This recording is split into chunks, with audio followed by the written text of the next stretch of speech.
హల్లెలూయా. దేవుని వాక్యాన్ని కొద్ది సమయం, ప్రభు నాకు ఇచ్చిన సమయాన్ని బట్టి కొద్ది సమయం ప్రభు మాటలు మనం విందాం. దినవృత్తాంతముల మొదటి గ్రంథం 4వ అధ్యాయం.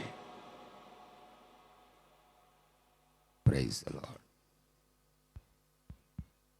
దినవృత్తాంతముల మొదటి గ్రంథం 4వ అధ్యాయం 27వ వాక్యాన్ని చదువుకుందాం. షిమ్యోను కుమారులు 27వ వాక్యం. షిమీకి 14 కుమారులను చదువునానా. 6 కుమార్తెలను కలిగిరి. అయితే అతని సహోదరులకు ఎంతో మంది కుమారులు కలగలేదు. యూదావారు వృద్ధి అయినట్లు వారి వంశములన్నీ వృద్ధి అయినట్లు వారి వంశములన్నీ వృద్ధి కాలేదు. ఏ వంశము కూడా వారి వంశములన్నీ వృద్ధి కాలేదు. యూదావారు వృద్ధి నొందినట్లు అన్న మాట దేవుని వాక్యములో మనము గమనిస్తూ ఉన్నాం. ఈ గుడారాల పండగకి మీరు రాకముందు హోసన్నా మినిస్ట్రీస్ అంతటా నెల రోజులు ఉపవాస ప్రార్థనలు జరుగుతూ వచ్చాయి. ఫిబ్రవరి ముగింపులో 3 రాత్రింబగళ్ళు సంఘాలలో ఉపవాస ప్రార్థనలు జరుగుతూ వచ్చాయి. హోసన్నా మినిస్ట్రీసే కాక అనేక సంఘాలు కూడా సహకరించి ప్రార్థనలు చేస్తూ వచ్చారు. ఈ ప్రార్థన ప్రతిఫలమే మనమంతా ఇంత సంతోషంగా పరవశిస్తూ దేవునిని స్తుతిస్తూ నడిపించబడుతూ ఉన్నాం. ఈ గుడారాల పండుగ ఉద్దేశం కూడా ప్రభు తెలియచేస్తున్న మాట ఏంటంటే, యూదావారు వృద్ధి అయినట్లు. అంటే ఈ పండగలలో కూడి వచ్చినటువంటి మీ కుటుంబాలు గతంలో కొన్ని లోపాలు ఉండవచ్చు. ఆశ్చర్యకరుడు సమస్త లోపాలని తీసి వృద్ధి పథకములో మిమ్మల్ని నిలబెట్టి ఈ గుడారాల పండగ ఆశీర్వాదాలతో మిమ్మల్ని నడిపించునుగాక. చెబుదాం అందరం హల్లెలూయా. దేవుని మాటలు విశ్వసించదగినవి, నమ్మదగినవి. ఇక్కడ తప్పక ప్రతి ఒక్కరూ ఆశీర్వాదాన్ని తీసుకువెళతారు. దేవుడు అందుకనే ఆయన బాహుబలములో భద్రపరచి చెయ్యి పట్టి నడిపించినట్టుగా ఈ పండగలలోనికి ప్రభు మనల్ని తీసుకొచ్చాడు. ఎవరు వృద్ధి నొందినా వృద్ధి కాకపోయినా దేవుని బిడ్డలైనటువంటి మనమందరము, మీరందరూ వృద్ధి అగునుగాక. చెబుదాం హల్లెలూయా.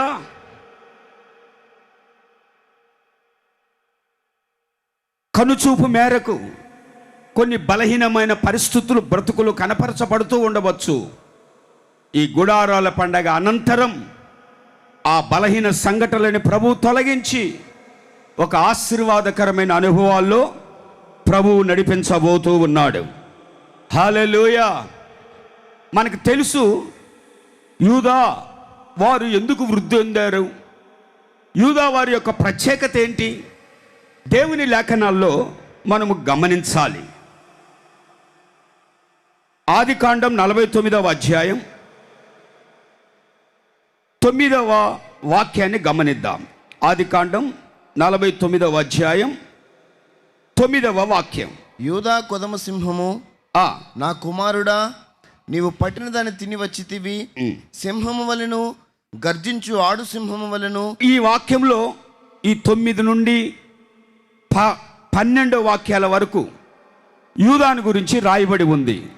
యూదా కొదమ సింహము, నీవు పట్టిన దానిని తిని వచ్చితివి.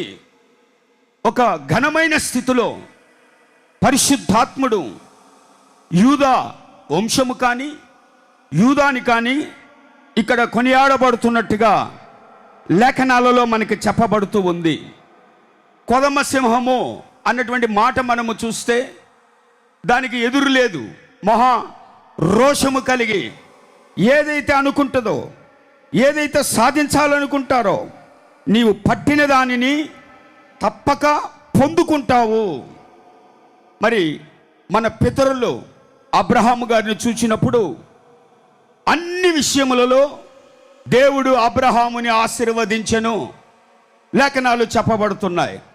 ఎక్కడ ఏ కొరత లేకుండా సకల సమృద్ధిలో మనల్ని ఆశీర్వదించుటకు మన దేవుడు నమ్మదగిన సహాయకుడు. ఏ విషయంలో కూడా కొరత లేకుండా నిశ్చయముగా మరి మీ ఆత్మీయ అనుభవాలలో సమస్తమును ప్రభు సమకూర్చును గాక. పదవాక్యములో ఉంది, యూదా యొద్ద నుండి దండము తొలగిపోదు, అతని కాళ్ళ మధ్య నుండి రాజదండము తొలగదు, ప్రజలు అతనికి విధేయులై ఉందురు. రాజదండము ఒక అధికారమును కలిగిన వారిగా యూదా తన బ్రతుకులంతా కొనసాగింపబడతాడు. అలాగే అతనికి ప్రజలందరూ విధేయులై ఉంటారు. లేఖనాలు మనకి ఈ విధంగా చెప్పబడుతున్నాయి. 11వ వాక్యం ఉంది, తమ వస్త్రమును ఉదుకును.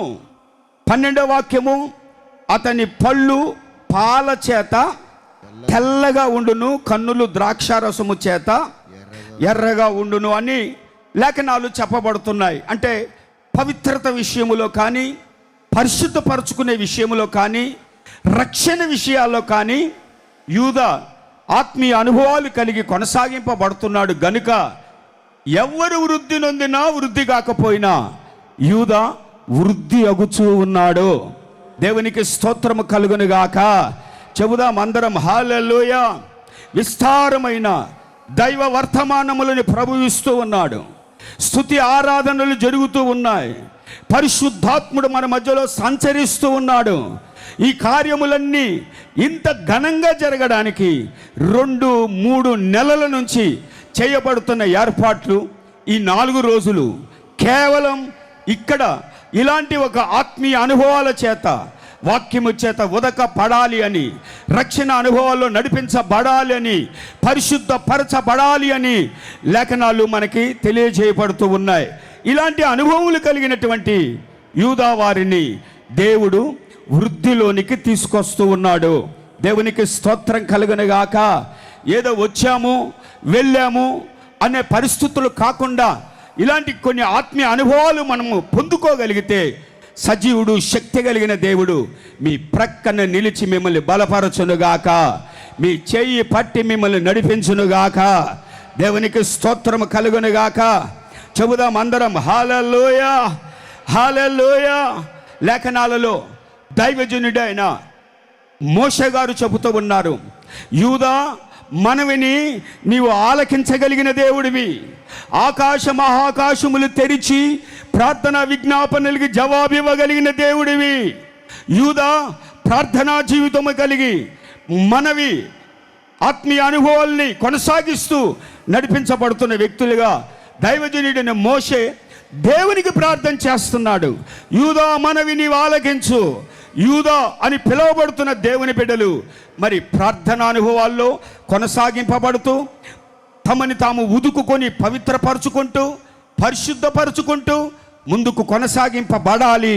తప్పక వారి రాజదండము తొలగదు. వారు ఏదైతే తలస్తారో వారు దానిని పొందుకుంటారు. వారికి జనులు విధేయులై ఉంటారు. దేవుడు వారి మనవి ఆలకిస్తారని లేఖనాలు మనకి తేటగా చెప్పబడుతూ ఉన్నాయి. దేవునికి మహిమ కలుగునుగాక. చెబుదాం అందరం హల్లెలూయా. బిగ్గరగా చెప్పాలి హల్లెలూయా. ప్రియ దేవుని బిడ్డలారా, ఈ యూదా ఈ వృద్ధి నొందే విధానాలలో కొన్ని 2-3 మాటలు లేఖనాలలో మనము గమనించగలిగినప్పుడు సంఖ్యాకాండం 2వ అధ్యాయం, సంఖ్యాకాండం 2వ అధ్యాయం 9వ వాక్యాన్ని చదువుకుందాం. యూదా పాళెములు లెక్కింపబడిన వారందరూ వారి సేనల చొప్పున 186,400 మంది వారు ముందర సాగి నడవవలెను.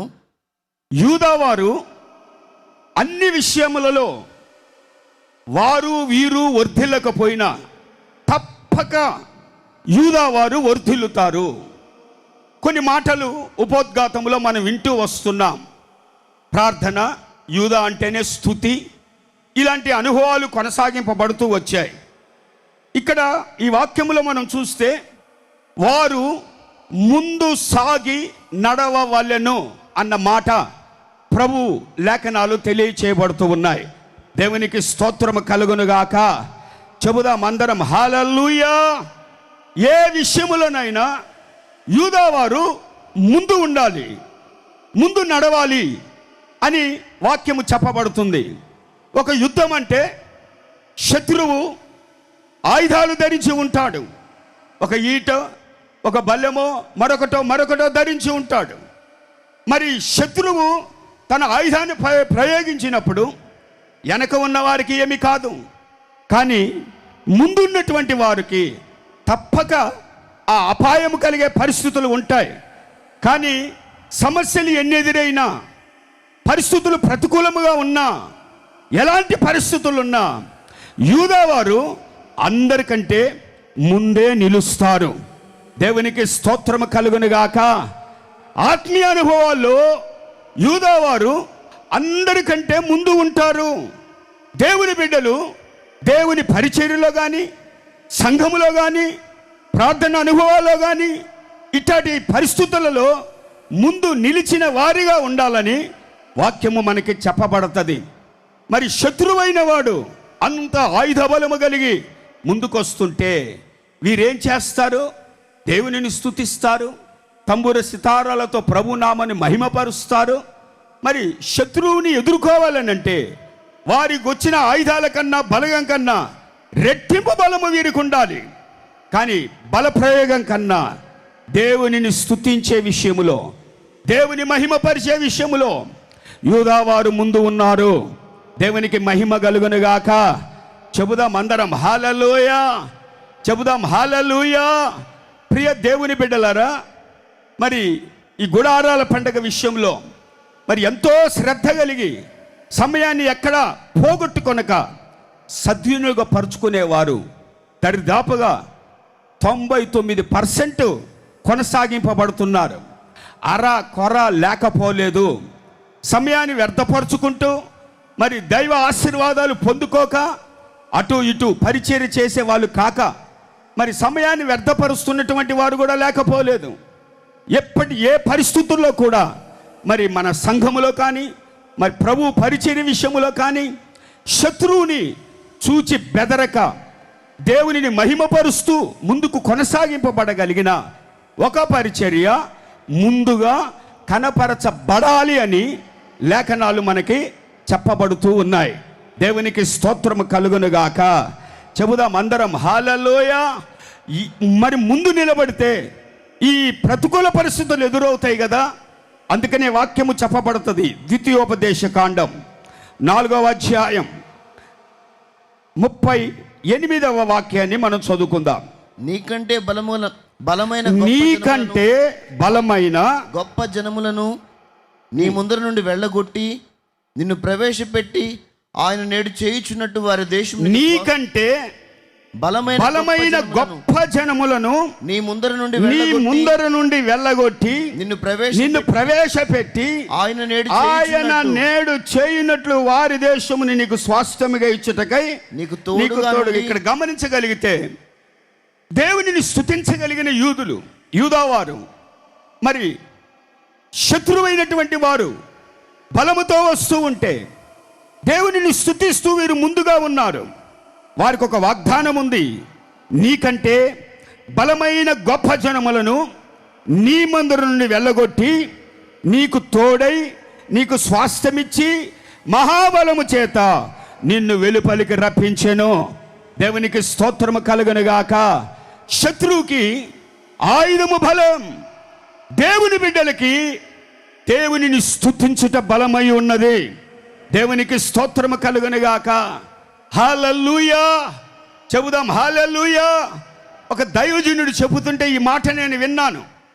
సింహము జొరబడి గొర్రెపిల్లని నోట గరిపించుకొని వెళుతూ ఉన్నప్పుడట, సింహము గొర్రెపిల్లనట ఎదురుగా నిలబెట్టుకున్నప్పుడు గొర్రెపిల్ల ఎదురుగా ఉన్న సింహాన్ని చూడదట, ఇటు దిక్కులు ఇటు చూసి అటు చూసి కేకలు వేస్తుందట. తన స్వరాన్ని తెరిచి కేకలు వేస్తుందట. నేను ఎదురుగా ఉంటే నన్ను చూసి భయపడకుండా ఈ గొర్రెపిల్ల అటు ఇటు చూస్తుంది. ఎందుకు అని అంటే తనని రక్షించగలిగిన కాపరిని వెతుకుతుందట. చేతులెత్తి స్తోత్రం చెబుదాం అందరం. హల్లెలూయా.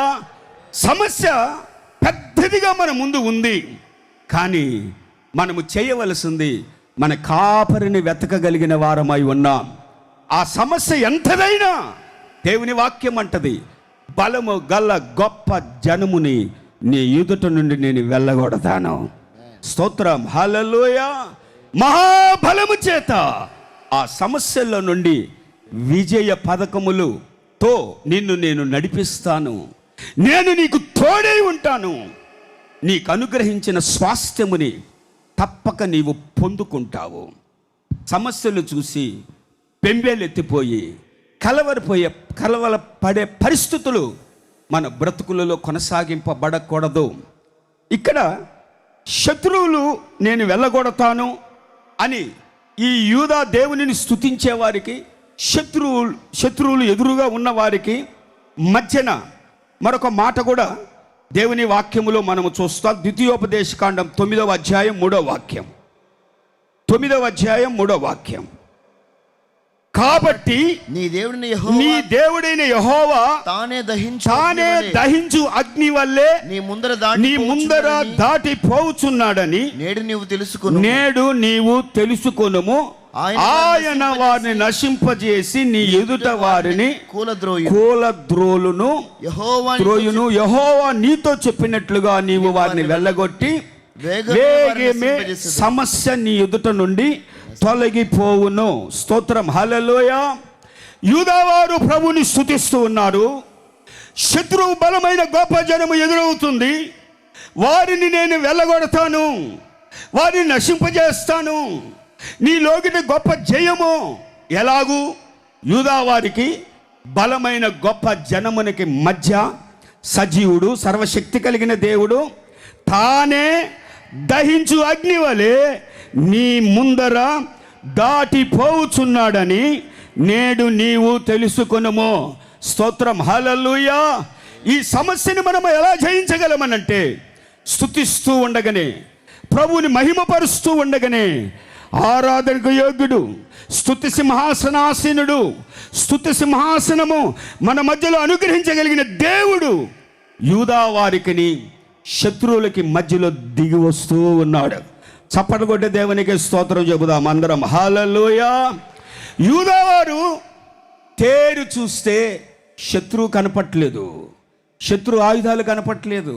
ఏమి కనపడుతుందంటే తాము ఆరాధిస్తున్న సృష్టికర్త అయిన దేవుని మహిమ కనపడుతూ ఉంది, దేవుని కాపుదల కనపడుతూ ఉంది. అంతేకాని సమస్యల్లో నీరుగారిపోయి ఈ పరిస్థితులు ఎలా అని సమస్యలు పరిస్థితులు కాదు మనవి. యూదావారు వృద్ధి నొందుచూ ఉన్నారు. ఒక జీవితం అంటే ఎన్నో సమస్యలు, ఎన్నో పోరాటాలు, ఎన్నో కష్టాలు, శరీరరీతిగా రోగాలు, ఎన్నో శత్రుబలాన్ని ఎదుర్కొనే పరిస్థితులు ఎన్నో ఉంటాయి. దానికి తగ్గట్టే ఆశీర్వాదాలు, సంతోషము అన్నీ ఉంటాయి. కానీ మరి ఏ సమయంలో కూడా ప్రభువుని మనం మహిమపరుస్తూ కొనసాగింపబడినప్పుడు మరి నీ సమస్య నీకు కనపడదు, కానీ నశించిపోకుండా వెతికి రక్షించడానికి ఈ లోకంలోకి వచ్చిన సర్వశక్తి కలిగిన దేవుడు మన ఎదుట ప్రత్యక్షమవుతాడు. ఇప్పుడు శత్రువు కానీ సమస్య కానీ మనకి కనపడదు. మన హృదయంలో గొప్ప సంతోషం, విశ్వాసం దేవునికి మహిమకరంగా కొనసాగింపబడుతుంది. మనకు తెలుసు యాకోబు జీవితంలో తన అన్నని ఎదుర్కొనేటప్పుడు ఒక గుంపు జనాంగాన్ని ముందుగా పెట్టాడు, తర్వాత మరొకరిని పెట్టాడు, తర్వాత మరొకరిని పెట్టాడు. తిన్నగా వెళ్ళి యెబోకిరేము దగ్గర ప్రార్థన చేస్తూ ఉన్నాడు. ఆ తరువాత వాక్యము చెప్పబడతాయి, వీరందరికంటే ముందుగా యాకోబు తన అన్న అయిన ఏశావుని ఎదుర్కొన్నట్టుకు వెళుతూ ఉన్నాడు. ఈ ప్రార్థన లేనప్పుడు, దేవునితో సహవాసం లేనప్పుడు, స్తుతి లేనప్పుడు అందరికంటే వెనకున్నాడు. అంటే భయపడని కాదు, దేవునితో గడపాలి. ఒక సమస్య తమ బ్రతుకులో కనపరచబడినప్పుడు ఏకాంతముగా మగసిరి గలవాడై దేవునితో పోరాడుతున్న పరిస్థితులు మనకు తెలియచేయబడుతూ ఉన్నాయి. ఈ హోసన్నా మినిస్ట్రీ పరిచర్యలో కూడా ఎన్నో ఒక్కొక్కసారి భయంకరమైన కలవరాలు ఎదురవుతాయి.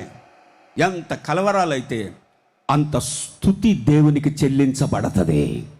దేవునికి స్తోత్రం కలుగును గాక. చెబుదాం అందరం హల్లెలూయా, హల్లెలూయా. ఇటు అటు చూసే లోపల ఆ భయ కంపితాలు చేసే సంఘటనలు నీరు గారిపోతాయి. దేవుడు మనకు గొప్ప జయాన్ని అనుగ్రహించుటకు నమ్మదగిన సహాయకుడు. అందుకనే తన అన్నని చూసే ముందుగా దేవుని ముఖమును చూస్తున్నట్టుగా నీవు నాకు కనపరచబడుతూ ఉన్నావు. శత్రుగా కనపడట్లేదు. ప్రియమైన వారులారా, యూదా వారు వృద్ధి నొందుతున్నారు. దేనికి తెలియక, ఆత్మీయ జీవితంలో ఇటువంటి అనుభవాలు లేక, చిన్నదానికి కలవరపడిపోయి ఏదో జరిగిపోయినట్టుగా, పరిస్థితులు ప్రకంపనలు కలగజేస్తున్నట్టుగా కొనసాగింపబడే వారు లేకపోలేదు. దేవునికి స్తోత్రం కలుగును గాక. ఎటువంటి పరిస్థితుల్లో హోసన్నా మినిస్ట్రీస్కి వ్యతిరేకంగా ఏమి జరిగినా ఏ ఒక్క సేవకుడు కూడా కలవరపడడు. గల కారణం, మా ముందు దహించు అగ్ని వలె దేవుడు ఉన్నాడు. చెబుదాం అందరం హల్లెలూయా, హల్లెలూయా. ఇప్పుడే కాదు, రాబోయే దినాల్లో కూడా, జరిగిన దినాల్లో కూడా ఎన్నో ఎన్నో వార్తలు పుడుతూ ఉంటాయి. కలవరపడే వార్తలు. చెయ్యగలిగినదంతా ప్రభువుని స్తుతించడమే. చెబుదాం అందరం హల్లెలూయా, హల్లెలూయా. మరొక మాట కూడా దేవుని వాక్యములో మనము గమనిద్దాం.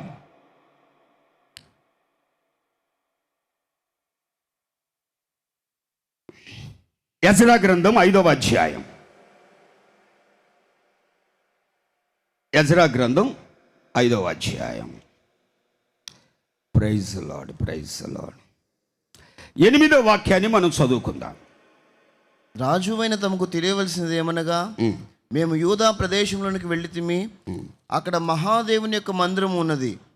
అది గొప్ప రాళ్ల చేత కట్టబడినది. గోడలలో మానులు వేయబడినవి. మరియు ఈ పని త్వరగా జరుగుచు వారి చేతిలో వృద్ధి ఎగుచున్నది. యూదా వారి చేతిలో పని త్వరగా జరుగుచు వారి చేతిలో వృద్ధి అగుచూ ఉన్నది. దేవునికి మహిమ కలుగును గాక. చెబుదాం అందరం హల్లెలూయా. ఒక మాట మనము చూసాము, ఎవరు వృద్ధి నొందినా వృద్ధి కాకపోయినా యూదా వారు మాత్రము తప్పక వృద్ధి నొందుదురు. ఈ వాగ్దానం మీ కుటుంబాలు స్వతంత్రించుకొనును గాక. సేవకులముగా మాలో ఉన్న ఆశ, ఈ ప్రయాసకు తగిన ప్రతిఫలం మీరు ఆశీర్వాదకరముగా ఉందురుగాక, వృద్ధి నొందుదురుగాక. గుడారాల పండగలోనే కాదు, మన హోసన్న ఆయా ప్రాంతాల్లో ఉన్న మందిరాలలో చేర్చబడుతున్న ప్రజలకి కూడా అన్ని విషయములలో వృద్ధి నొందే దేవుడు వృద్ధి నొందించే దేవుడు తోడై ఉండును గాక. ప్రతి విషయములో కూడా ఆత్మీయ జీవితములలో ముందుగా సహవాసములో కానీ, పరిచర్యలో కానీ, ప్రార్థనలో కానీ, అన్ని విషయంలో ముందుగా ఉండాలి. దేవుడు వారికి తోడై ఉంటాడు.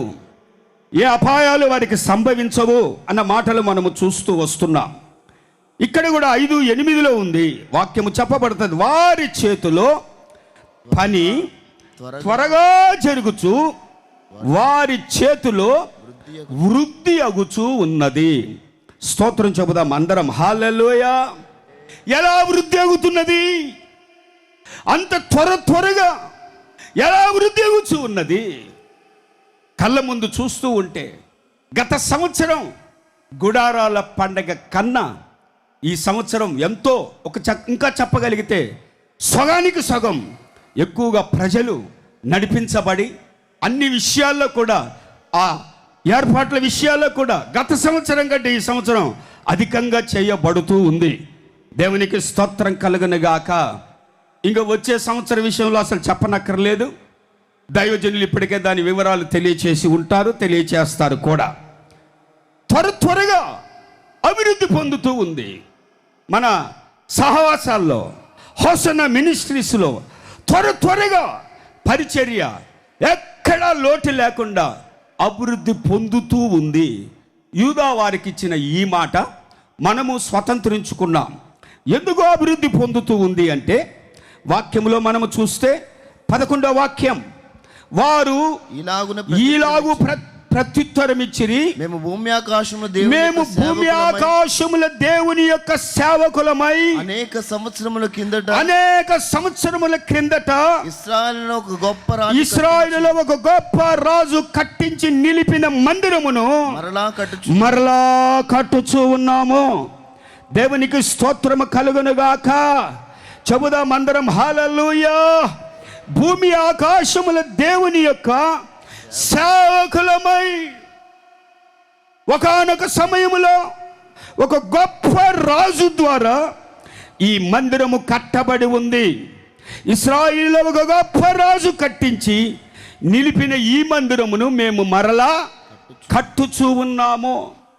ప్రియమైన దేవుని బిడ్డలారా, ఏమీ లేని పరిస్థితులలో మరి మన ఆత్మీయ తండ్రి దైవజనులని యేసన్న గారి ద్వారా ఈ పరిచర్య అంతకంతకు అభివృద్ధి పొంది ఉన్న సంగతి మనము ఎరిగిన వారమై ఉన్నాం.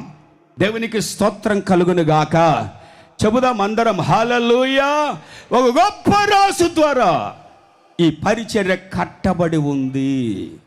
ఆ తరువాత మేమును దేవుని సేవకులమై, వాక్యములో దేవుని యొక్క సేవకులమై మేము కూడా ఈ మందిరమును కట్టుటకై మేము పూనుకొని ఉన్నాము. చప్పట్లు కొట్టే దేవునికి స్తోత్రం చెబుదాం అందరం హల్లెలూయా, హల్లెలూయా. రారాజు ప్రభుని యేసు క్రీస్తు వారి యొక్క దేవుని మందిరము కట్టబడుతూ ఉంది. దైవజనులని యేసన్న గారి ద్వారా ఈ పరిచర్య కొనసాగింపబడుతూ ఉంది. ఇప్పుడు మేము కూడా దేవుని సేవకులమై, లేకపోతే సేవకులనే కాదండి, పరిచారకులమై మా భుజముల మీద ఈ భారాన్ని మేము మోసుకొని కడుతూ ఉన్నాము. చెబుదాం అందరం హల్లెలూయా. చక్కటి స్తుతి ఆరాధనలు, ఆత్మ సంబంధమైన వాక్య పరిచర్య మన మధ్యలో జరుగుతూ వస్తూ ఉంది. కానీ మరి ఈ 100 ఎకరాలు కలిగిన ఈ ఆవరణములో ఇంచుమించుగా 10,000 మంది పరిచారకులు స్వచ్ఛందంగా రాత్రింబగళ్ళు మేము పరిచర్య చేస్తాము అని ఈ 4 రోజులు ఆ భారాన్ని పెట్టిన పరిచర్యని ఎండైనా దుమ్మైనా మరొకటైనా ఏమి అందినా అందకపోయినా వారు భుజముల మీద వేసుకొని ఈ పరిచర్య కొనసాగిస్తూ ఉన్నారు. వారితో కలిసి వారికిచ్చిన విభాగాలలో దైవజనులు కూడా భుజముల మీద వేసుకొని ఈ పరిచర్యని, గొప్ప రాజు ద్వారా కట్టబడిన ఈ పరిచర్యని, రారాజైన ప్రభు ఇచ్చిన ఈ పరిచర్యని మా భుజముల మీద మేము వేసుకొని ముందుకు కొనసాగింపబడుతూ ఉన్నాము అని లేఖనాలు మనకి తేటగా చెప్పబడుతూ ఉన్నాయి. అందుకనే త్వరగా ఈ పని వృద్ధి నొందుచూ ఉన్నది. దేవునికి స్తోత్రము కలుగును గాక. చెబుదాం అందరం హల్లెలూయా. పగలని లేదు, రాత్రిని లేదు, రాత్రి పగళ్ళు ఈ పరిచర్య జరుగుతూ ఉంటే లక్షల మంది ప్రజలు సురక్షితంగా ఉన్నారు. కాపలా కాస్తూ ఏ అవసరతలు ఉన్నాయో అవి చూస్తూ ఇంత లక్షల మందికి మంచినీటి సౌకర్యాన్ని ఏర్పాటు చేయడం సాధ్యమా? సాధ్యమనే గుడారాల పండగ చూపిస్తూ ఉంది. స్తోత్రం హల్లెలూయా. ఇంతమందికి ఆహారాన్ని మనం ఇవ్వగలమనే కనపరచబడుతూ ఉంది. అంత నిప్పులు మంటలు కలిగే చోట సేవకులతో సహా విశ్వాసులు చేరి చేస్తున్న ఈ పరిచర్య, ప్రియ దేవుని బిడ్డలారా, సేవకులు మాత్రమే కాదు, విలువైనటువంటి వారిగా, దేవుని సొత్తైన ప్రజలుగా దేవుడు విశ్వాసులను ప్రభు అనుగ్రహించి ఉన్నాడు. స్తోత్రం, హల్లెలూయా. చెబుదాం హల్లెలూయా. భారాన్ని భుజముల మీద వేసుకొని, ఇది రారాజైన దేవుని మందిరం, మా దైవజనుని ద్వారా కట్టబడిన మందిరం, ఈ పరిచర్య మేము భుజముల మీద మోయాలి అనే దృక్పథము కలిగి కొనసాగింపబడుతూ ఉండగా ఎవరు ఆపగలరు? దీంట్లో ఏ స్వార్థం ఉంది? దేవునికి స్తోత్రం కలుగును గాక. ప్రపంచములో నుండి ఒక భాగం ఈ పరిచర్యలో దేవుని యొద్ద నిలబెట్టాలి. స్తోత్రం, హల్లెలూయా. ఇది దేవుని మందిరం, మందిర పరిచర్య కనుక ఇక్కడే కాదు, సంఘాలలో కూడా బాధ్యతలు కలిగి సేవకులకు సహకరిస్తూ మీరు ముందుకు కొనసాగింపబడతారని దేవుని మాటలు మనకి తేటగా చెప్పబడుతూ ఉన్నాయి. స్తోత్రం చెబుదాం, హల్లెలూయా. 6వ అధ్యాయం 9వ వాక్యం ముగిస్తాను. 6వ అధ్యాయం 9వ వాక్యాన్ని మనము చూస్తాం. మరియు రాయబడిన మాట గమనించగలిగితే, మరియు ఆకాశమందరి దేవునికి దహన బలులు అక్కడ యెరూషలేములో ఉన్న యాజకులు ఆకాశం మందలి దేవునికి సువాసన అయిన అర్పణలు అర్పించి రాజును అతని కుమారులను జీవించినట్లు ప్రార్థన చేయి నిమిత్తమై వారు చెప్పిన దానిని బట్టి ప్రతిదినమున తప్పకుండా ఇక్కడ గమనించాలి. ఆకాశమందలి దేవునికి సువాసన అయిన అర్పణలు అర్పించుచు. చెబుదాం అందరం హల్లెలూయా. దేవునికి సువాసన అయిన పరిచర్య, సువాసన అయిన ప్రార్థనలు, సువాసన అయిన ఆత్మీయ అనుభవాలు కలిగి కొనసాగింపబడే ప్రజలు యూదా ప్రజలు. ఎక్కడైనా తమ బ్రతుకులలో ఏదైనా ఒక మచ్చ పడితే, ఏదైనా ఒక పరిస్థితులు విమర్శ ఎదుర్కోవలసి వస్తే, మరి వాటిలో నుంచి విడుదల కలగజేయబడడానికి ప్రార్థనా అనుభవములు కలిగిన వారై ఉన్నారు. ప్రగల్భాలు ఎంతోమంది, హిజ్కియా దగ్గరికి సెనహరీబు వచ్చి ఎన్నో ప్రగల్భాలు పలికాడు. హిజ్కియా దేవునిని ఆశ్రయించాడు, రాజు దేవునిని ఆశ్రయించాడు. ప్రగల్భాలు పలికిన వారు దేవుని దూత సహాయాన్ని హిజ్కియా అనుగ్రహిస్తే వారి బలాన్ని, వారి యొక్క గొప్పతనాన్ని, వారి యొక్క ఆయుధాల్ని చూపించి ప్రగల్భాలు పలికిన వారు చివరికి ఏమయ్యారంటే మృత కళేబరములయ్యారు అని రాయబడి ఉంది. ఎతికినా వారి బలము లేదు. కళేబరాలు అంటే ఎముకల గూడు, ఏదో ఉన్నట్టుగా, ఏదో చేసేస్తున్నట్టుగా ప్రగల్భాలు పలికారు. ఎవరి ఎదుటైనా చెల్లుతుంది. ఆ దేశానికి వెళ్ళాం, ఆ దేవులను బలగొట్టాం, వాళ్ళు బానిసలుగా పెట్టి అక్కడ ఇక్కడ చెల్లుతుంది. యూదా వారి మధ్యలో చెల్లదు. దీనికి విరోధముగా ఏ ఆయుధము వర్తిల్లదు. దీని పక్షమున దేవుడు దిగి వచ్చాడు. దేవదూతలు తొంగి చూసిన పరిచర్య ఈ పరిచర్యకి విరోధముగా కొనసాగింపబడిన బలము ఉడిగిపోవడము తథ్యము అని హిజ్కియా చరిత్రలో మనకి తేటగా చెప్పబడుతుంది. దేవునికి స్తోత్రము కలుగును గాక. ఏమైపోయారండి? కళేబరాలు అయిపోయారు. ఎవరు లేరు, ఏ బలము లేదు, ఏ సహాయము లేదు అనుకోవచ్చు. కానీ వారు సువాసనగా తన పరిచర్యని దేవునికి అప్పచెప్పుకొని దేవుని ఎదుట సువాసన కలిగిన అర్పణ, దేవునికి మహిమ కలిగిన అర్పణ, దేవునికి ఘనత తెచ్చగలిగిన ప్రతిష్టత, సమర్పణ ఏదైతే తీర్మానము చేసుకున్నారో వాటిలో కొనసాగింపబడుతున్న వారికి దేవునికి సువాసనగా మరల్చబడితే, స్తోత్రం, హల్లెలూయా. ప్రియమైన వారలారా, ఎవరు నిలబడగలరు? త్వరగా ఈ పరిచర్య అభివృద్ధి పొందుతుంది అని వాక్యాలు మనకి తేటగా చెప్పబడుతూ ఉన్నాయి. దేవునికి స్తోత్రము కలుగును గాక. ఒక్క మాట, ఒక్క నిమిషం చదివి ముగిస్తాను. సమూయేలు మొదటి గ్రంథం, 2వ గ్రంథం 1వ అధ్యాయం 17వ వాక్యం. యూదా వారికి అభ్యాసము చేయవలనని దావీదు సౌలును గూర్చియు అతని కుమారుడైన యోనాతాను. ఓకే, ఇక్కడ మనకు తెలుసు సౌలు యోనాతాను మృతి నొందినప్పుడు దావీదు యూదావారికి తెలియచేస్తున్న యూదావారికి అభ్యాసము చేయవలనని. దేవునికి స్తోత్రము కలుగును గాక. దావీదుని తరిమినవారు, దావీదు నాశనాన్ని కోరినవారు, దావీదు భూమి మీద నిలబడకూడదు అని సర్వ ప్రయత్నాలు చేసిన వారు చనిపోతే దావీదు ఏం చేస్తున్నాడంటే వారిని పొగుడుతూ ఉన్నాడు. అడ్డము తొలగిపోయింది అనుకోలేదు. వారు ఒకప్పట్లో దేవుని చేత బలముగా వాడబడిన వారు. యూదా వారికి నేర్పిస్తూ ఉన్నారు, ఈ విషయాలలో మీరు అభ్యసించాలి. స్తోత్రం, హల్లెలూయా. చెబుదాం అందరం హల్లెలూయా, హల్లెలూయా. చెబుదాం హల్లెలూయా. ప్రియమైన వారులారా, దైవజనులు పెద్దలు రాజుబాబాయ్ గారు ఆ దినాల్లో ఒక చోట సభ పెడితే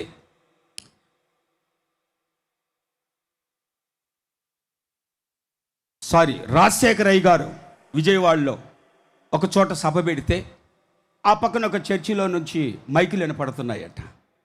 చెప్పాడంట అయ్యగారు, డిస్టర్బెన్స్గా ఉంది కదా, వాళ్ళకి చెప్పకపోయారా, ఇట్టే గొట్టాలు పెట్టారు కదా అని చెప్పితే అక్కడ కూడిగా పెట్టించుకున్న అతను అన్నాడట, వాళ్ళు 2 గొట్టాలు పెడితే వాళ్ళకి ఎదురుగా మనం 4 గొట్టాలు పెట్టామన్నాడట.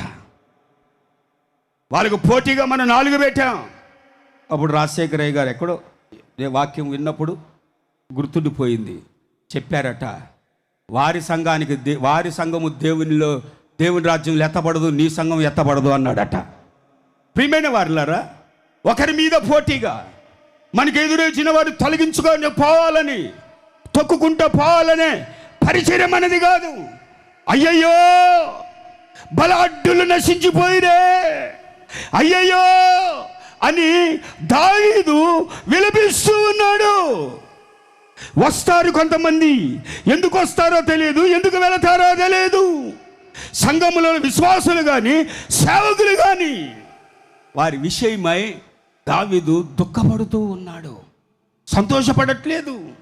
ఎవరికైనా బాధ కలిగితే మనము అభ్యసించగలిగినది ఏంటంటే, దావీదు యూదా వారికి నేర్పిస్తున్నది ఏంటంటే, వారి విషయమై ప్రార్థించగలిగిన వారమై ఉన్నాం.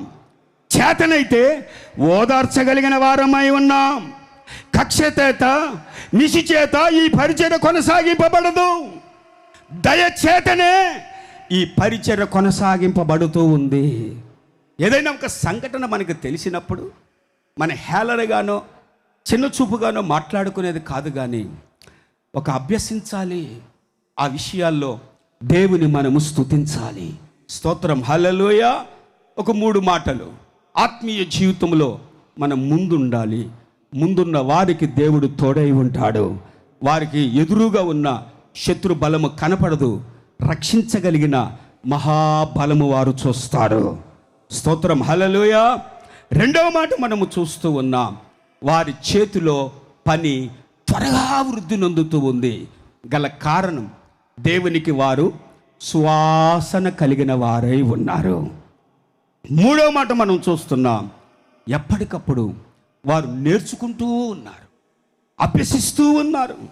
ప్రతి పునరుద్ధానపు దినమున, ప్రతి ఉపవాస ప్రార్థనలోను, ఇలాంటి మహోత్సవాలలోనూ ప్రభువు మాట్లాడే ప్రతి మాట హృదయములో భద్రపరుచుకొని వాటిని చేయుటకు తీర్మానము చేయుదము గాక. చెబుదాం అందరం హల్లెలూయా. ఈ పరిచర్యలో, ఈ విధానాలలో ఈ 4 రోజులే కాదండి, 2 నెలలుగా కష్టపడుతున్న దేవుని బిడ్డలు లేకపోలేదు. ఆ పొయ్యిల దగ్గర రాత్రింబగళ్ళు ఆ గనగన మండే మంటల మధ్యలో కూడా వెనకడుగు వేయక కొనసాగింపబడే దేవుని బిడ్డలు లేకపోలేదు. ఎవరు గణపరిచినా గణపరచకపోయినా మీ చేతిలో మీ చేతి పని త్వరగా వృద్ధి నొందును గాక. సంఘ సహకారములో ఉన్న మీ చేతి పనిని దేవుడు త్వరగా వృద్ధి నొందును గాక. అన్ని విషయాలలో ఆశీర్వదింపబడుదుము గాక.